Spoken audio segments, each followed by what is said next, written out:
Bà hello សួស្តីអ្នកទាំងអស់គ្នាថ្ងៃនេះខ្ញុំមកស្រាវជ្រាវជាមួយគ្នាយើងតែក៏បានឆាតសួរខ្ញុំថាគាត់សុំពីរបៀប download Shadow Rocket free ដោយមិនចំណាយថវិកាអញ្ចឹងណា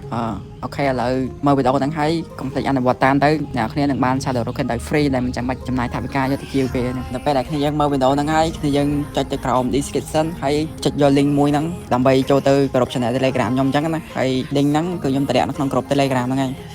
បន្ទាប់ពីគ្នាយើងចូលមកកាន់ link ហ្នឹងហើយគ្នាយើងអាចមើលតាមនឹងបានខ្ញុំនឹងដាក់សញ្ញាព្រួយឲ្យមើលអញ្ចឹងណាកុំឲ្យខ្លាចគ្នាយើងមើលអត់តាន់អញ្ចឹងទៅ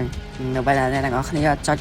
ប៊ូតុងហ្នឹងរួចហើយវានឹង load នាទីនោះ load នាទីហើយវាមាន2កន្លែងយើងចុចហើយយើងយកពេលវាដល់នាទីពេញអស់ចុចយក block កដាមកហើយវា2ដងអ្នកគ្នាអញ្ចឹង2ដងណាចុចអញ្ចឹង2ដងរួចហើយគឺនឹងឃើញ Apple ID ហើយគ្នាយើងហើយសម្រាប់ Apple ID ហ្នឹងគឺវាមានច្រើនណាគ្នាយើងហើយបើគ្នាយើងខ្ញុំ recommend ថាបើដាក់ទី1អត់ចូលទេដាក់យកទី2អញ្ចឹងណាវាខ្លាច VR ឬអីចឹងទៅមានគេចូលច្រើនអញ្ចឹងណាហ្នឹងហើយបើចូលទី2មិនការទៀតចូលទី3ទៅហើយឥឡូវខ្ញុំធ្វើការចូល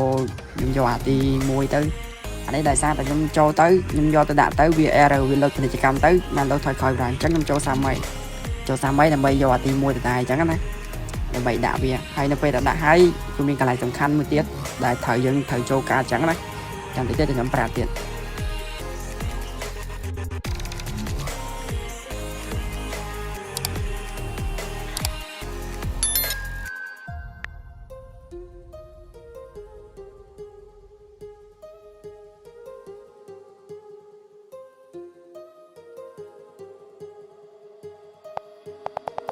My heart rages around like an ocean in my head.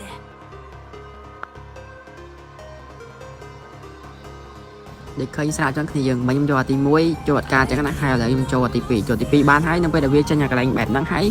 គ្នាយើងកុំចុចអា QQ ហ្នឹងចុចអាខាងក្រោមទៀតខាងក្រោមខ្ញុំដាក់សញ្ញាព្រួយឲ្យមើលហ្នឹងហើយចុចអាហ្នឹងហើយវា load អក្សរ2កន្លែងនេះយើងយកខាងក្រោមហ្នឹងមួយទៀតមកវានឹងចូលបានឲ្យគ្នាយើងហ្នឹងហើយសម្រាប់វីដេអូរបស់យើងគឺមានតែប៉ុណ្្នឹងទេហើយបើសិនជាគ្នាយើងគិតថាវីដេអូរបស់ខ្ញុំមានប្រយោជន៍សម្រាប់អ្នកគ្នាកុំភ្លេចចុច like ហើយនិង subscribe ខ្ញុំម្នាក់មួយទៅដើម្បីទទួលបានវីដេអូថ្មីៗបន្ថែមទៀតហើយអូខេ thank you ក៏ដូចជាបាយបាយអ្នកទាំងអស់គ្នាជួបគ្នានៅវីដេអូក្រោយ